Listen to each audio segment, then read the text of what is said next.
the venous drainage and the slow flow. Do you see any delayed venous thrombosis, and do you give these patients antiplatelets or anticoagulants? No, venous thrombosis not happen. Normally it's because the venous pressure increased for the naval cortex. Sometimes the irrigation pressure was decreased. So this is dangerous.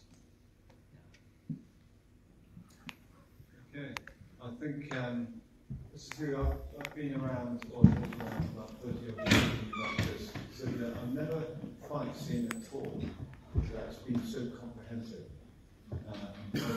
and intuition. So I'm quite humbled seeing this.